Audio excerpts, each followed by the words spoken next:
Ok, hola y bienvenidos a todos. Soy Laura Skillen, la directora ejecutiva del Instituto de Mediación Internacional, IMI. Espero que disfrute la presentación y, por supuesto, mi acento australiano. Es un placer para nosotros ofrecer nuestro primer webinar en español acerca de la Convención de Singapur. Si durante la presentación tienen alguna pregunta, por favor, escríbela en la sección Q&A, preguntas y respuestas, para que nuestra expositora las lea y las conteste en los últimos 15 minutos de su presentación. Al fin, es un placer presentarles a nuestra expositora de hoy, Anna Sambold. Anna es una de las líderes de la mediación en los Estados Unidos y una de las expertas en la Convención de Singapur en el mundo. Para nuestra fortuna, ella habla inglés y español y por eso ya ha presentado para nosotros en inglés y hoy puede darnos esta exposición en español. Estamos orgullosos de decir que Ana es también una de nuestras mediadoras certificadas por IMI. Bienvenida, Ana. Gracias, Laura. Muchísimas gracias. Buenos días o buenas tardes a todos. Aquí son las 11 de la mañana en San Diego, California. Es un placer para mí estar aquí con todos ustedes para darles un buen reporte sobre la Convención de Singapur, que entró en efecto la semana pasada, el septiembre 12 del 2020. Y espero que al final de esta presentación ustedes estén tan emocionados como yo estoy acerca de este tratado y de todos los beneficios que va a traer para el mundo entero. Antes de comenzar, me gustaría que, y como dijo Laura, vamos a tomar sus preguntas y voy a responderlas en los últimos 15 minutos. Entonces, si tienen alguna pregunta, por favor, escríbanla en las preguntas y respuestas, no en el chat, ¿ok? Y ya, al final yo las voy a responder. Entonces, antes de comenzar, me gustaría darles una idea de lo que voy a hablarles. Y comenzando por los antecedentes de la Convención de Singapur. Quiero contarles por qué terminamos y cuál era la necesidad de tener esta convención y cuáles eran todos los antecedentes. Y luego voy a hablarles en general de los términos principales de la convención, de quiénes son los países que han firmado y de la ceremonia de cuando la firmaron en Singapur. Como última parte, voy a explicarles cuáles son los efectos prácticos y todos los beneficios y oportunidades que va a traer esta convención para el mundo en general. Bueno, entonces comencemos hablando de los antecedentes o por qué terminamos con esta convención. Y porque yo creo que para tener un buen entendimiento de los beneficios y de la importancia de este tratado, tenemos que conocer cuál era el rol de la mediación en el sistema global internacional de resolución de conflictos. Pues bueno, la mediación, para sorpresa de muchos, no ha tenido un mayor rol en el ámbito internacional y comercial.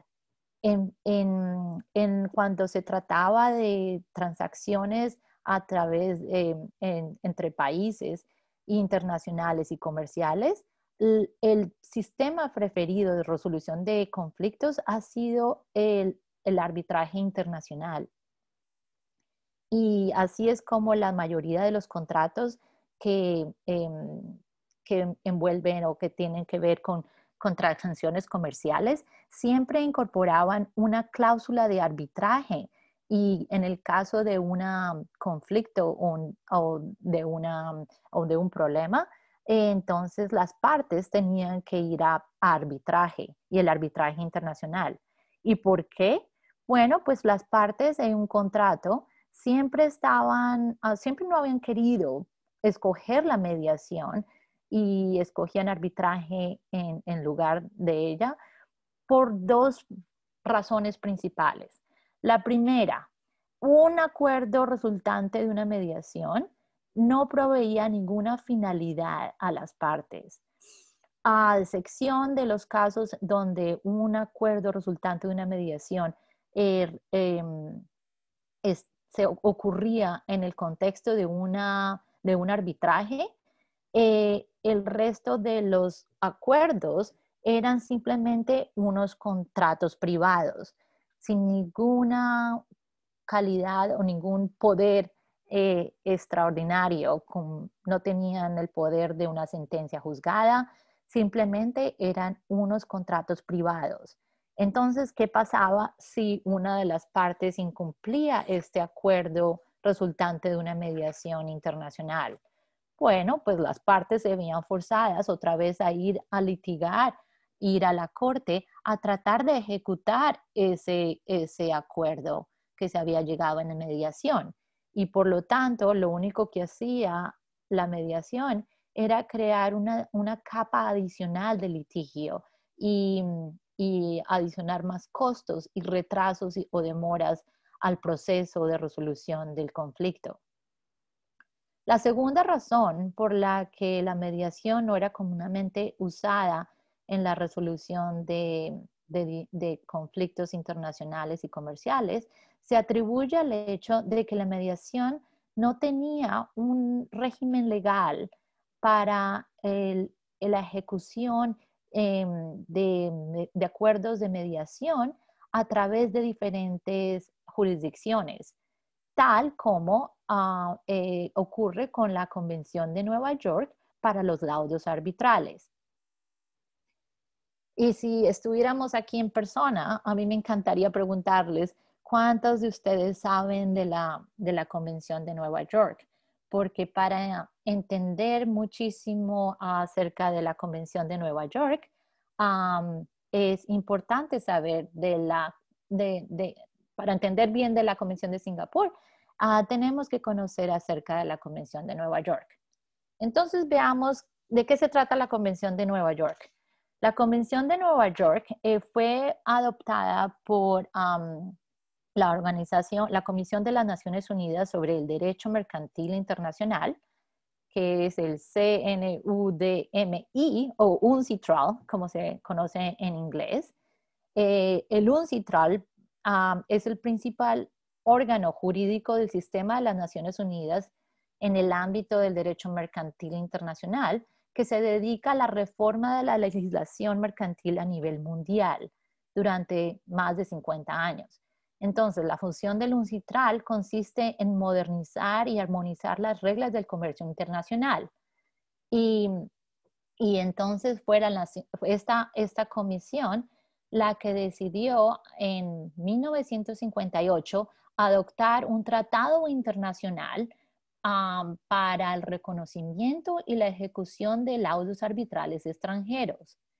Esta convención es increíble porque es a duras penas 5 paginitas y solamente contiene 16 artículos. Pero lo increíble es que este documento, este tratado, se convirtió en uno de los más importantes y exitosos tratados en el derecho internacional, y se le atribuye a esta convención el éxito y el uso tan común del arbitraje internacional en los últimos 62 años. Pero ¿qué es lo que hace realmente esta convención, este tratado? Bueno, pues requiere que a todos los países que lo han firmado reconozcan y ejecuten los laudos arbitrales internacionales y los conviertan como en sentencias ejecutadas por un tribunal local. Y al mismo tiempo exige que cada país que lo firma reconozca laudos arbitrales que han sido emitidos en otros países, tales como si fueran laudos arbitrales locales, y así no pueden discriminar. Lo increíble es que hoy en día, después de 62 años, 165 países son miembros o han firmado esta convención. Y, y para que sepan, hay 194 países en el mundo. Entonces, eso significa que un 85% de los países del mundo son partes o han firmado la Convención de Nueva York. Y por eso es que el arbitraje internacional ha tenido tanto popularidad, porque hay bastante probabilidad de que si un país es miembro, pues 85 países más, 85% de los países del mundo van a ser miembros también. Entonces hay bastante probabilidad de que un laudo arbitral se va a cumplir en 85% de los países del mundo. Pues bueno, la convención entró en vigor el 7 de junio de 1959, un año después de que lo adoptó, de que se adoptó. Y lo increíble fue que solamente 10 países lo firmaron el primer día, pero después de 62 años, finalmente tiene 165 países que forman parte o que lo han firmado. Y este es un buen mapa de los países signatorios. Y como se dan cuenta, es básicamente todo el mundo que forma parte de la Convención de Nueva York, a excepción de algunos países aquí en África, eh, aquí está Irak, Namibia, South Sudán y Taiwán, Yemen, North Korea, South Namibia y Chad. El resto del mundo es básicamente a miembro o ha firmado la Convención de Singapur. Y entonces, ha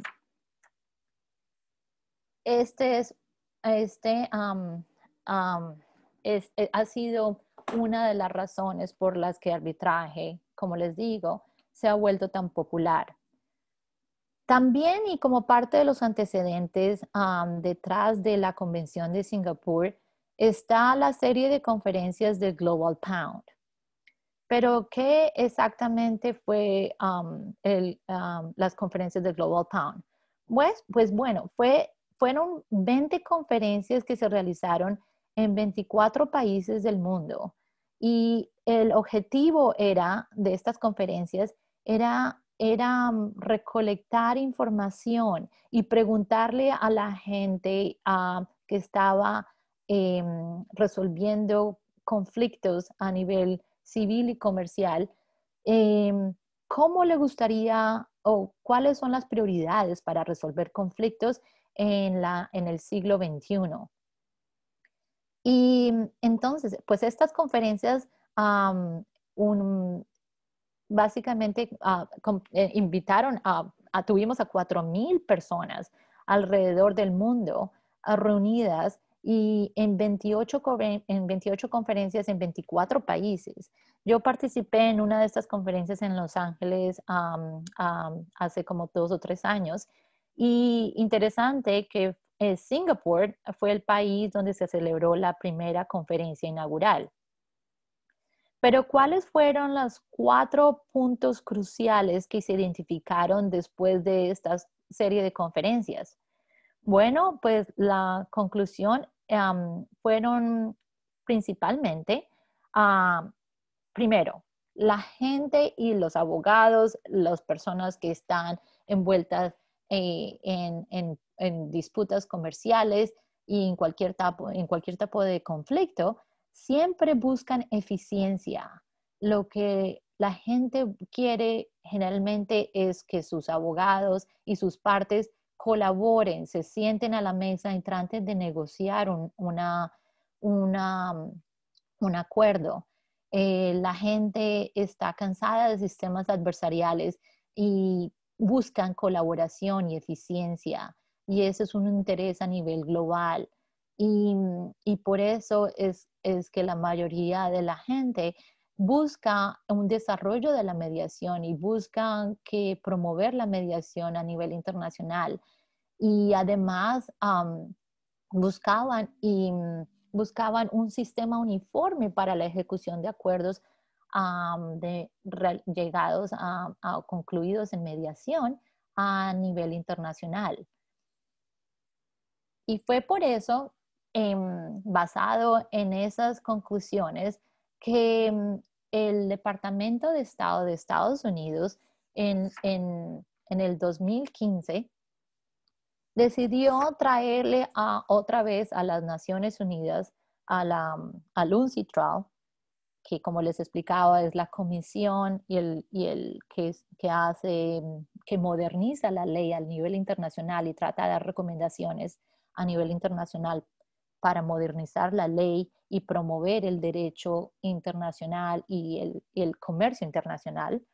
Y que en respuesta a esas necesidades y a los deseos de la gente en general en el mundo entero de adoptar sistemas colaborativos y más eficientes de resolución de conflictos y de promover la mediación, fue así que el Departamento de Estado de los Estados Unidos trajo una proposición a la Comisión de las Naciones Unidas sobre Derecho Mercantil Internacional.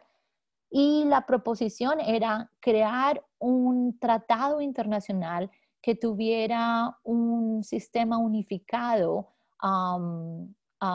para poder ejecutar todos los acuerdos de mediación que se llegaran a nivel internacional en todos los países que lo firmaran. Entonces, así fue como en el 2015 las Naciones Unidas creó un grupo y 85 países miembros y 35 NGOs formaron parte de este grupo y trabajaron entonces por 3 años y elaboraron los términos de este tratado internacional, de esta convención. Y así fue como después de 3 años de trabajo en el 2018, finalmente se adoptó la Convención de Singapur, que formalmente el nombre es la Convención de las Naciones Unidas sobre los Acuerdos de Transacción Internacionales resultantes de la mediación.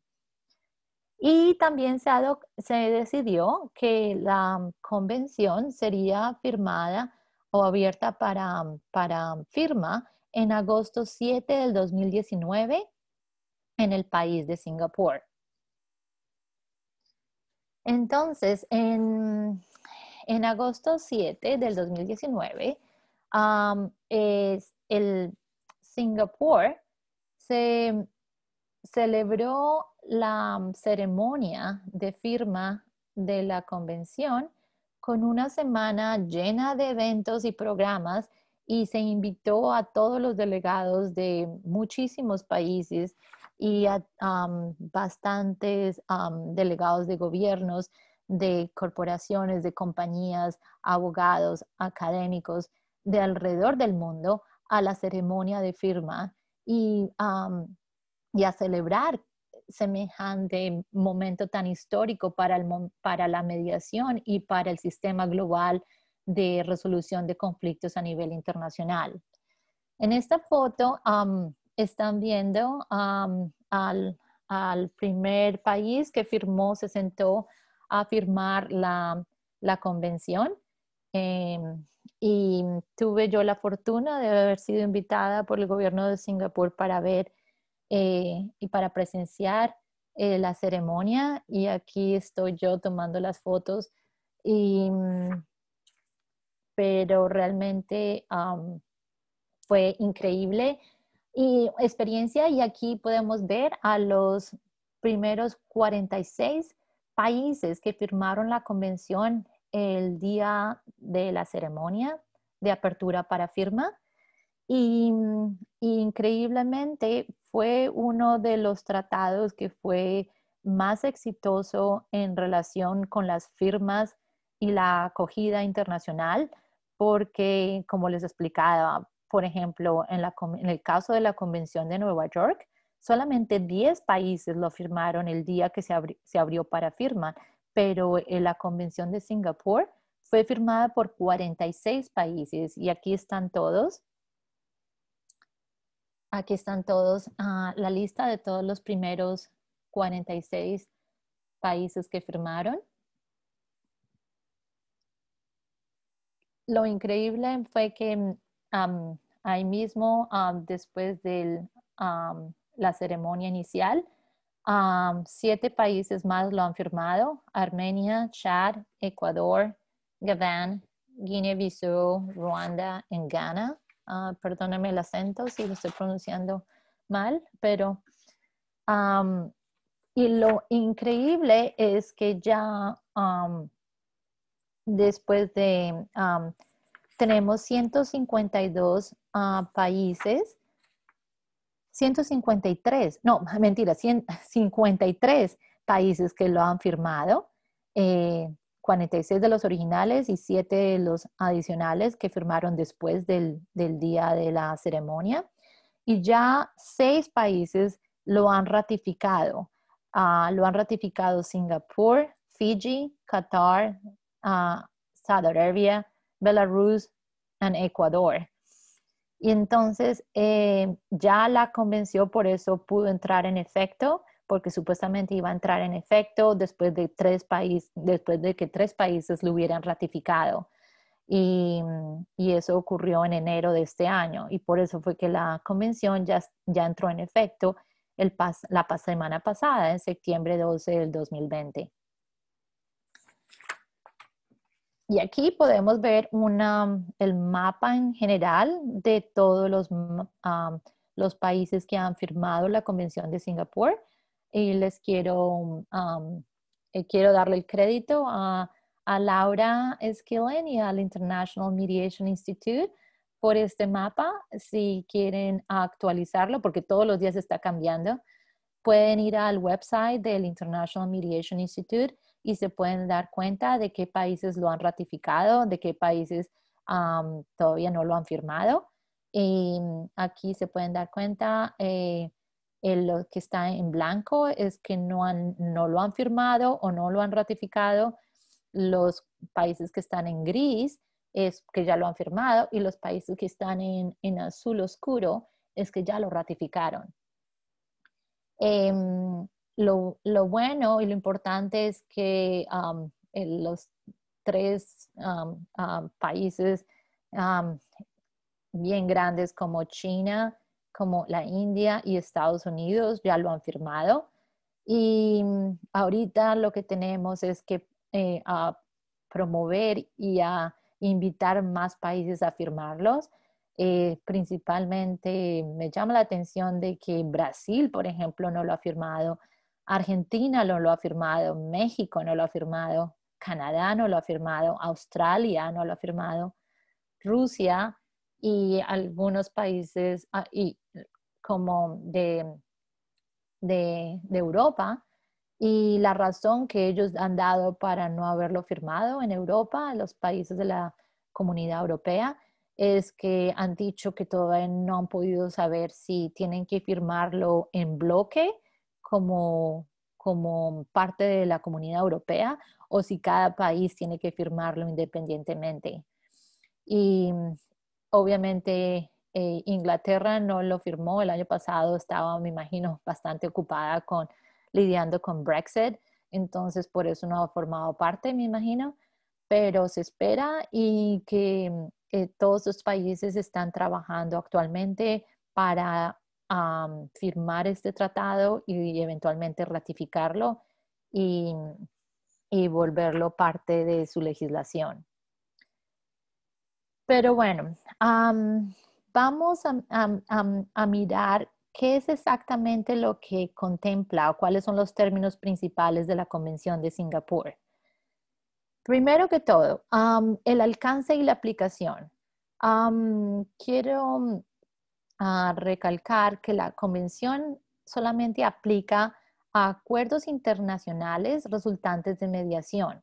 Estos 3 elementos son súper importantes.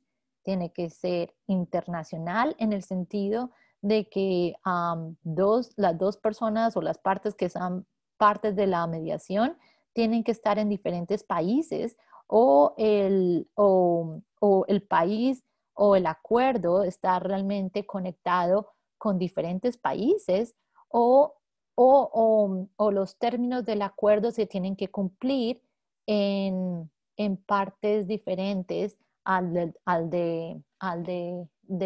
de los contratantes o de las partes participantes en la mediación. Entonces, definitivamente tiene que tener, la Convención de Singapur no aplica a mediaciones locales o al día a día mediación que hacemos en nuestros países. Tiene que ser un acuerdo internacional y resultante de una mediación.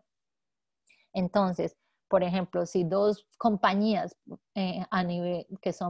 están localizadas en diferentes países, llegan a un acuerdo entre ellos dos, eso sin hacer una mediación, ese acuerdo al que lleguen para resolver un problema o un conflicto no está cubierto por la Convención de Singapur, porque acuérdense, tiene que ser resultante de un proceso de mediación, tiene que ser internacional. Al mismo tiempo, la convención excluye acuerdos que han sido concluidos o aprobados en el curso de un proceso judicial. Eso es para aclarar que si el caso ha concluido con una sentencia judicial, obviamente eso no se le aplica a la Convención de Singapur, porque solamente es aplicable para acuerdos resultantes de una mediación internacional. También no aplica la convención a casos que tengan que ver con problemas o disputas familiares o de herencia o laborales o conflictos personales. Entonces, básicamente, por eliminación, la Convención de Singapur solamente aplica a casos comerciales. Tampoco la Convención de Singapur aplica a casos que se hayan resuelto en arbitraje o con un laudo arbitral. Y esa exclusión bajo la Convención de Singapur es para aclarar que si es un laudo arbitral y si un caso ha sido resuelto en arbitraje, tiene que estar cubierto es por la Convención de Nueva York, no por la Convención de Singapur, porque la Convención de Singapur solamente se refiere a procesos y acuerdos que se hayan llegado en conclusión de una mediación, no como resultado de un arbitraje internacional. Entonces, pues hay muchas características y ventajas de la convención. Por ejemplo, su artículo 3.1 reconoce diferentes sistemas procesales porque este término, este artículo, el 3.1, es el corazón de la provisión y el término principal del tratado. Y provee que básicamente los países que firmen la convención pueden hacerla cumplir de acuerdo a los sistemas o los procesos que tengan establecidos en el país. Entonces, le reconoce y es flexible y le da la libertad a los países que sean miembros a ejecutar los acuerdos de mediación de acuerdo a sus propios sistemas. No está imponiéndole la Convención de Singapur un determinado proceso a cada país, sino que los deja a ellos escoger el sistema de acuerdo a sus propias reglas y normas y procesos. Y al mismo tiempo quiero recalcar que este artículo 3 básicamente es como refleja lo mismo, exactamente lo mismo que la Convención de Nueva York hace, porque la Convención de Nueva York en su artículo 3 exactamente en su artículo 3, también dispone lo mismo, que cada país que haya firmado la Convención de Nueva York puede ejecutar laudos arbitrales extranjeros de acuerdo a sus propias normas y procesos y les da la misma flexibilidad y reconoce también que hay diferentes sistemas procesales en cada país del mundo. El artículo 3.2 también es una de las ventajas y características de esta convención, porque al mismo tiempo de que provee una manera y provee y le pide a todos los países que la hayan firmado que ejecute y enforce los acuerdos de mediación que se hayan llegado a nivel internacional, también puede utilizarse como si en caso de que una parte, por ejemplo, llegue a un país y le diga, yo quiero mediar este asunto o yo quiero llevar este caso a la corte porque tengo un problema con esta parte, pues la contraparte puede utilizar la Convención de Singapur como argumento de defensa y decirle, no, ya hemos llegado a un acuerdo internacional, este caso ya ha sido resuelto en mediación y entonces la convención, de acuerdo a la Convención de Singapur, puede utilizarse como defensa para no relitigar el caso o traerlo otra vez a otro sistema de resolución de conflictos y a proteger el acuerdo que se haya llegado en la mediación. En inglés decimos que entonces el artículo 3.1 es como una espada y el artículo 3.2 es como el shield, lo que uno puede, con lo que uno puede protegerse. Y esas son las ventajas de este artículo 3.1 y 3.2 de la convención, que se puede utilizar de cualquiera de estas dos maneras. En relación con el artículo 2, lo que me gusta de la definición que provee la Convención de Singapur es que está reconociendo que en diferentes países del mundo la mediación tiene diferentes nombres. Se le puede dar el nombre de conciliación, de buenos oficios, de amigable componedor, de evaluación neutral, de negociación, pero en general lo que quieren es que se cubra y quieren que se aplique a cualquier proceso por el cual las partes intentan llegar a un amigable arreglo de su controversia con la asistencia de una tercera o tercera persona, el mediador. Pero el elemento crucial y el esencial de esta definición es el rol del mediador. Si el mediador tiene la autoridad o el poder de imponer una decisión sobre las partes, ya pierde la calidad de mediador y se convierte básicamente en un árbitro o en un juez. Entonces, por eso para la Convención de Singapur, lo importante es que independientemente del nombre que se le dé al proceso, es que la parte, el tercero neutral que está ayudando a las dos partes en conflicto a resolver su caso, no tenga la autoridad de imponer una solución. Entonces, así se aplicará la convención a cualquiera de estos procesos independientemente del nombre que se le dé.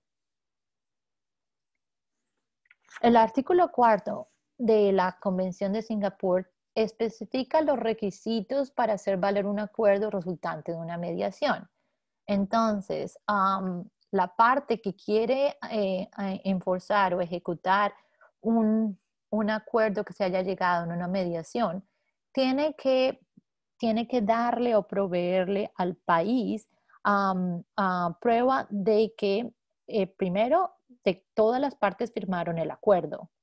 Segundo, o evidencia de que el proceso del acuerdo llegó o fue resultante de una mediación. ¿Y cómo puede probar esto? Pues con un documento, bien sea firmado por el mediador, indicando que la mediación ocurrió, o un documento de la institución que administró la mediación, o en la ausencia de uno o dos, o otra evidencia que sea aceptable por la autoridad competente. Entonces, provee el artículo 4 diferentes maneras de suministrar evidencia de que la mediación ocurrió.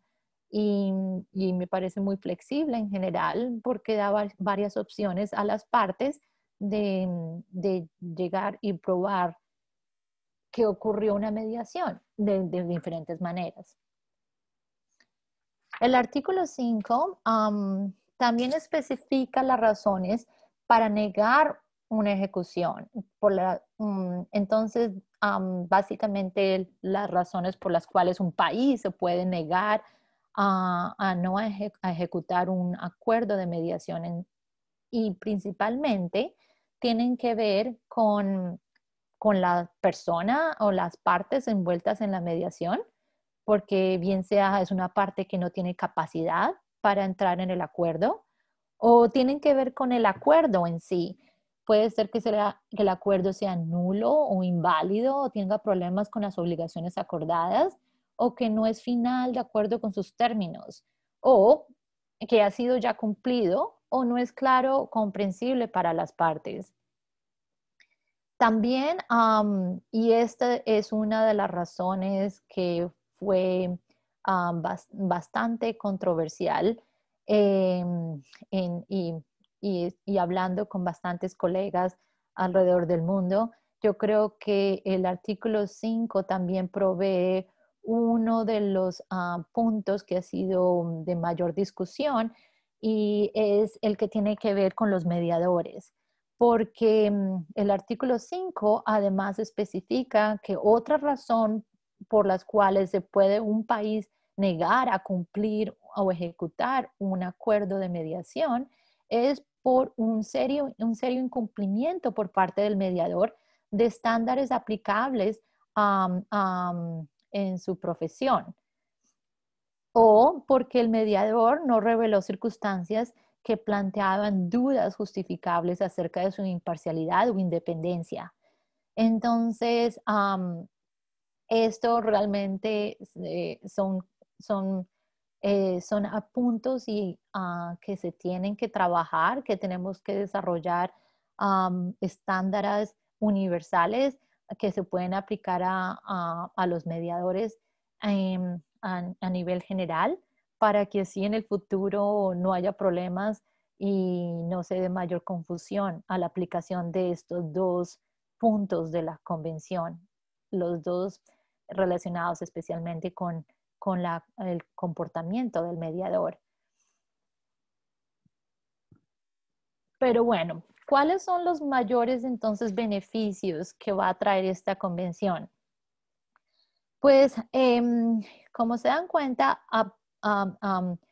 esta convención va finalmente, y no lo puedo creer que se haya durado tanto tiempo en finalmente, en salir, como yo creo que no solamente provee un marco legal y unificado a nivel internacional de cómo cumplir los acuerdos resultantes de una mediación a nivel internacional, pero creo que la mayor ventaja y el mayor beneficio es que va a ocurrir exactamente lo mismo que ocurrió con la Convención de Nueva York.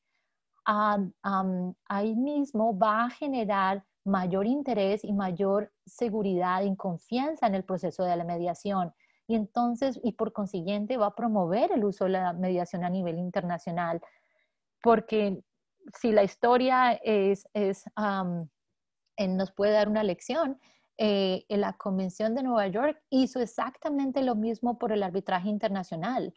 En 62 años la convirtió en el número uno del sistema de resolución de conflictos a nivel internacional.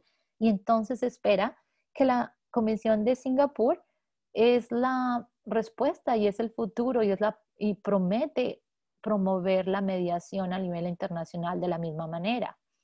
Y por consiguiente facilitará el comercio internacional y elevará el nivel de la mediación al mismo nivel del arbitraje internacional y le proporcionará mayor credibilidad al proceso y por consiguiente lo va a promover a nivel internacional y a nivel doméstico y lo va a promover de una manera óptima y eficiente como un sistema que es efectivo para resolver conflictos y que fomenta una cultura de paz y un mejor porvenir para todos. Porque sí es verdad, hoy en día tenemos una crisis de salud a nivel mundial con el COVID-19. Tenemos ya bastantes problemas y hay 31 millones de casos confirmados de COVID-19 alrededor del mundo y 962,000 muertes reportadas. Este es un mapa que lo actualicé en la noche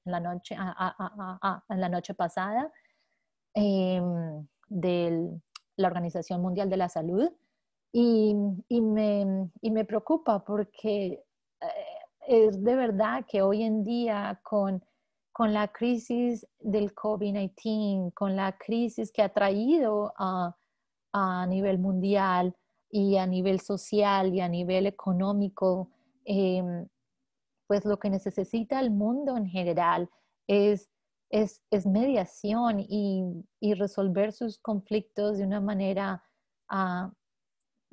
amigable, de una manera más pacífica.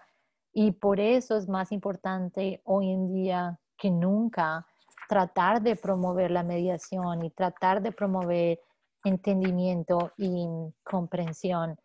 Y por eso espero que todos ustedes que me imagino que están escuchándome porque aman y promueven la mediación a nivel en general, quiero invitarlos a que por favor promovamos la Convención de Singapur, porque al promoverla estamos promoviendo la mediación y estamos básicamente buscando una transformación de la justicia y una transformación social y estamos ayudando de alguna manera a mejorar la situación porque el mundo definitivamente lo necesita. Tenemos que explorar y trabajar y redescubrir cómo podemos ayudar y de alguna manera y la mediación yo creo que es el mejor alternativa para poder ayudar de alguna manera al mundo entero. Me encanta esta frase que dice que el trabajo de la mediación y la reconciliación se trata de una búsqueda profunda de justicia y transformación social y al mismo tiempo se trata de servicio, de solidaridad, de explorar y redescubrir el espíritu humano que se ha perdido o destrozado a través del conflicto humano, la crueldad, la ignorancia y la codicia. Y lo bueno y lo conveniente de la mediación es que hoy en día lo podemos seguir haciendo online y por Zoom o por teléfono o de cualquier otra manera. Yo sé que las cortes estuvieron cerradas por mucho tiempo y las cortes están súper congestionadas con todos los casos, pero lo bueno es que nosotros como mediadores podemos seguir haciendo nuestro trabajo y podemos seguir ayudando a la gente online o por teléfono o por cualquier otra manera. Aquí está una de mis fotos donde hice una mediación en persona después de que finalmente pudimos abrir nuestras oficinas y pues poniéndose una máscara por 7 horas y tratando de manejar la situación, se puede resolver conflictos o por Zoom o por cualquier otra manera, pero el caso es poder ayudar a la gente y lo podemos hacer. Y pues, ¿cuáles son los siguientes pasos? Bueno, pues la convención ya entró en efecto la semana pasada, afortunadamente. Pero lo que recalco es que necesitamos más países que firmen la convención, porque mientras más países lo firmen, pues más se va a promover. ¿Y y cómo podemos lograr que más países firmen? Pues hablando, educando. Yo por eso, a mí por eso me encanta hablar de la Convención de Singapur. Am, am, que compartan este video con todos sus contactos, o si quieren, invítenme y yo estoy feliz de participar en sus presentaciones y promover la mediación y promover la Convención de Singapur y educar al público en general, educar a los abogados, educar a los gobiernos, educar a las compañías, educar a todo el mundo en general acerca de los beneficios de la mediación y decirles cómo es importante promoverla y conseguir el apoyo de todas las personas y de todos los gobiernos y de todos los que están haciendo las leyes para que promuevan la mediación y incorporando cláusulas de mediación y de mecanismos alternativos de solución de conflictos en sus contratos. Esa es una de las mayores y yo creo que una de las mejores formas de introducir y promover la mediación es llegando a todos esos abogados corporativos y todos esos negocios y compañías que están haciendo contratos y decirles, incorpore e integre incluya una cláusula de mediación en su contrato y así en caso de que tenga algún problema, las partes tienen que ir a mediación y si quiere puede incluir una cláusula que tenga mediación y arbitraje, aquí se le llama una step clause, y entonces así se provee que la mediación va a ser introducida y las partes de alguna manera u otra van a resolver su conflicto. Y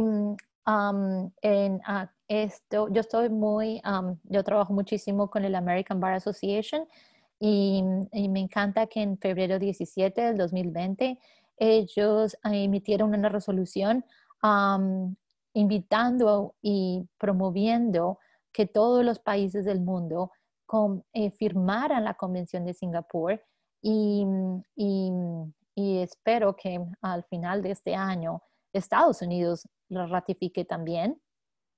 Y, y los dejo con esta frase que me encanta para, para, para que se acuerden de cómo es importante la mediación. Esta frase es: una onza de mediación vale una libra de arbitraje y una tonelada de litigios. Es Joseph Greenbaum. Y entonces, si tienen algunas preguntas, ahorita voy a leerlas, pero si quieren contactarme, aquí está toda mi información. Yo estoy aquí en San Diego, California. Este es mi correo electrónico. Estoy en LinkedIn, en Facebook, en Twitter, más que todo en LinkedIn. Cualquier cosa, conéctense conmigo, llámenme, escríbanme y yo estoy siempre dispuesta a hablar de mediación o promover la Convención de Singapur. Entonces, cualquier duda que tengan, por favor, nomás díganme. Y eso es todo. Laura, I think so we have questions. Do we have any questions? Yeah, we've got 5 or 6 questions. Perfect. Awesome. So, I don't know if I can see the questions. Did you want me to stop sharing and that way we can go to the questions? Yes, easy. Perfect. Okay. So, vamos a las preguntas. Oh, mi querido amigo Pablo. Pablo es un mediador en Colombia que está promoviendo la mediación y tiene una buena campaña de promover la mediación y por eso lo felicito. Su pregunta es: dado que en Colombia hay conciliación regulada y no mediación propiamente dicha, ¿cómo opera la firma de la convención por Colombia?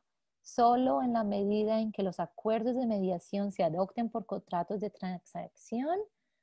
A ver, pues mira, lo que ocurre es que lo importante es que la Convención de Singapur solamente va a aplicar para acuerdos comerciales que se hayan llegado a nivel internacional. Entonces, estos acuerdos son tratados de una manera diferente e independiente a los acuerdos que se lleguen a resultantes de una conciliación a nivel local. Y por eso son dos maneras dos sistemas, dos sistemas totalmente independientes. A ver, la siguiente pregunta. ¿Pudiera la mediación a través de la Convención de Singapur, pudiera sustituir el arbitraje de inversión como una forma más asequible para resolver un conflicto? Pues eso es lo que estamos intentando hacer y lograr con la Convención de Singapur. Promover y elevar la opción de mediar al mismo nivel que el arbitraje. Tenemos que hacerla atractiva, tenemos que hacerla más atractiva para las partes a nivel internacional, porque como lo explicaba, hoy en día y por los últimos 62 años, el arbitraje internacional era la manera preferida de las partes de resolver un conflicto y por eso todos los contratos internacionales relacionados con cualquier transacción comercial siempre incluían una cláusula de arbitraje y para nada se mencionaba la mediación. Pero esperamos que con esta Convención de Singapur se promueva el uso de la mediación. A ver, miramos la siguiente pregunta. Hola Ana, hola Rafael. Rafael es muy buen amigo mío de México. Él también es otro mediador que ha promovido muchísimo la mediación en México. Su pregunta es, ¿sabe si la carga de la prueba para demostrar lo que dice el artículo 4 dependerá de cómo país determine en su legislación cómo se debe demostrar o probar que ocurrió y se llevó a cabo la mediación? Si te refieres a ver, no sé exactamente, porque el artículo 4 lo que especifica diferentes requisitos para hacer valer un acuerdo resultante de una mediación. Pues básicamente, yo creo que el artículo 4 es muy claro, simplemente la parte tiene que mostrar que el acuerdo fue firmado por las partes o tiene que mostrar cualquier tipo de evidencia o prueba de que el acuerdo resultó de una mediación internacional entre las partes. Y esa regulación yo creo que es muy específica, no creo que haya sido, no creo que vaya a dar más paso para mayor regulación, pero si lo hay, sería a través de la ley o cómo lo adopte el país en general, porque acuérdate que la mediación en la Convención de Singapur es muy flexible y le da el poder a cada país de cumplir y ejecutar los acuerdos de mediación de acuerdo a sus propios procedimientos y regulaciones. Y su siguiente pregunta es, si la mediación se hace en línea, ¿cómo se demostrará o cuál será la prueba que se use para ejecutar ante un tribunal? Pues el artículo 4 simplemente dice que tiene que ser firmado por las partes. Entonces, incluyendo en una mediación que se haya hecho en línea, uno tiene que tener un acuerdo firmado por las partes y ese acuerdo se puede proveer independientemente de cómo se hizo la mediación o cualquier evidencia de que el acuerdo resultó de una mediación. A ver, la siguiente pregunta es, gracias desde Portugal, Anabela. Me surge como muy importante reforzar el rol del mediador y sus actitudes profesionales.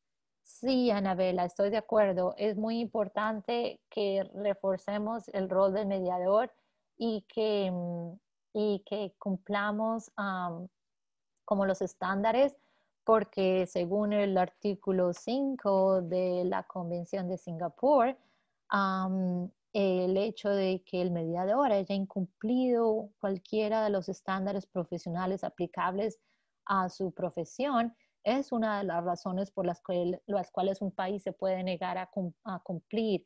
Entonces tenemos que trabajar en esos estándares y tenemos que tener muy en claro va a ser como un sistema unificado de estándares para que no haya problemas en el futuro. Mercedes, respecto de la pregunta del doctor Pablo Arteta, quizá le puede interesar contactar con el Centro de Arbitraje y Conciliación de la Cámara de Comercio de Bogotá y ver si puede acceder a la grabación del webinar celebrado el pasado 18 en el que tuve el honor de intervenir. Ok, Mercedes, la aportación del doctor Antonio Salame sobre la aplicación de convención fue sumamente docta. Ok, Mercedes, muchas gracias por compartir. Rafael, si me refiero a cómo probar en base a lo que cada país pide para demostrar algo en cada país. Sí, como lo explicaba, el artículo 4 es muy claro, me parece, en lo que requiere una parte a demostrar como evidencia de que el acuerdo resultó siendo de una mediación y me parece muy básico simplemente requerir que las partes hayan firmado y o alguna otra evidencia de que el acuerdo resultó de una mediación. Rafael, gracias Ana, felicidades y enhorabuena por todo este gran trabajo que haces en pro de la mediación. Muchísimas gracias. Ah, ah, eso significa, otra pregunta, ¿eso significa que un Estado se puede incluir en un proceso de mediación? A ver, cada mediación y acuérdate que cada país puede acceder o puede firmar la Convención de Singapur y lo puede hacer con reservaciones.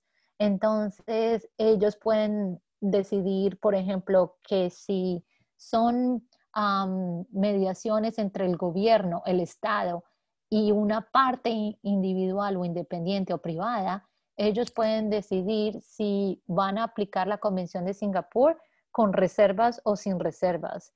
Eso es un punto bien complicado, largo, pero si quieres, Elizabeth, escribe un email y yo te contesto en detalle esa pregunta. Otra pregunta. Con la Convención de Singapur se actualiza la ley modelo de conciliación de UNCITRAL y se le cambia el nombre de conciliación a mediación por ser un término más usado en general, pero que se entienda que son términos intercambiables o sinónimos. En Costa Rica, la ley RAC los asimila. Aquí no se diferencian, salvo la típica diferenciación sobre el rol del tercero que en la práctica alguno hace, pero que legalmente no tiene ninguna validez. A ver, el futuro de la mediación. Como explicaba, la Convención de Singapur es muy flexible y se refiere específicamente en su definición. Dice que independientemente del nombre que se le dé al proceso, si lo llaman en tu país conciliación o lo llaman amigable componedor o lo llaman negociación, la convención se aplica independientemente de ese nombre y para ellos lo que es importante para la Convención de Singapur es que el proceso haya sido por una tercera persona neutral que no tuvo el poder o autoridad para resolver el caso. Simplemente para referirse en general al proceso de mediación y hacerle una diferencia con el proceso de arbitraje. Otra pregunta. Olvidé el litigio como doctor en jurisprudencia. Una pregunta. ¿Qué ocurre cuando se hace una mediación pero el acuerdo mediatorio no es cumplido por una de las partes? Es aplicable para exigirlo en mi país que ya firmó la convención y aplicamos la ley ecuatoriana. Ok. Entonces, ¿qué ocurre cuando se hace una mediación pero el acuerdo mediatorio no es cumplido por una de las partes? Pues exactamente, entonces cuando una de las partes no ha cumplido el acuerdo y en el caso de tu país, Ecuador, ellos firmaron la Convención de Singapur, entonces la parte puede ir a tu país y decirle, mire, mi contraparte no cumplió con este acuerdo que llegamos en una mediación internacional. Por favor, ejecútela y enfórzala de acuerdo a sus procedimientos y reglas. Y eso entonces, por como Ecuador lo ha firmado la Comisión de Singapur, se obliga a que lo va a ejecutar. Y lo va a ejecutar de acuerdo a su propio sistema y sus reglas y sus procedimientos. Y así creo que he contestado todas las preguntas. Muchísimas gracias a todos. Laura. Sí, muchas gracias a ti, Ana. Este va como siempre, ¿sí? Y gracias a todos por su tiempo y sus preguntas. Hasta la próxima. Ok, muchísimas gracias a todos y ya saben, si tienen más preguntas, yo estoy disponible para contestarlas. Simplemente conéctense conmigo y espero que hayan disfrutado la presentación. Adiós a todos.